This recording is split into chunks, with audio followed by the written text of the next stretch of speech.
नंदी महाराज पैदा ही ना हो ऐसी व्यवस्था कर रहे हैं, क्या ये कितना उचित है? नंदी महाराज पैदा ही ना हो, नंदी महाराज पैदा ही ना हो, अभी आपने कहा ऐसी व्यवस्था कर रहे हैं, सीमन जैसा ला रहे हैं, तो ऐसा क्यों कि नंदी महाराज पैदा ही ना हो? 10% पैदा होंगे ना। आपने बिल्कुल कहा नंदी महाराज पैदा ही ना हो ऐसी व्यवस्था कर रहे हैं, आपने कहा बयान में गारंटी ले रहा हूँ ना। हाँ, आप लगातार नेगेटिव ही बात करते हैं, मुझसे आपने बोलना शुरू किया। 90% बछिया पैदा होगी, 10% बछड़े पैदा होंगे और 10% बछड़े का वीर पर्याप्त होगा और 10% बछड़े ही होंगे और अच्छी ब्रीड का बछड़ा होगा, उसे हम खरीद भी लेंगे वीर के लिए।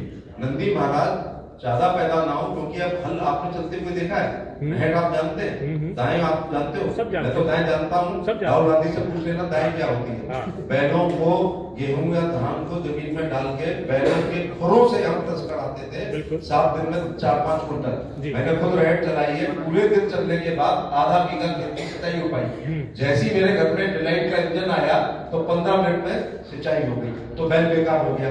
फिर हम दाएं चलाते थे, थ्रेसर आया जो 7 दिन में बैल करते थे वो 7 घंटे में थ्रेसिंग होने लगी।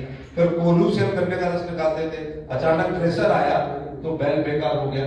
और मेटाडोर ट्रैक्टर आने से बैलगाड़ी, हमने तो बैलगाड़ी से बारातें करी है, फिर ट्रैक्टर ने बैलगाड़ी को समाप्त कर दिया। इसलिए मैं कह रहा हूँ कि नंदी महाराज पैदा कम हो, 10% तो होंगे 10%। और अभी भी पूरा देश कृत्रिम गर्भाधान में AI इस्तेमाल नहीं कर रहा है, परंपरागत साड़ों से ही गाय का गर्भधारण करा रहा है, इसलिए 50-50 हो जाएंगे।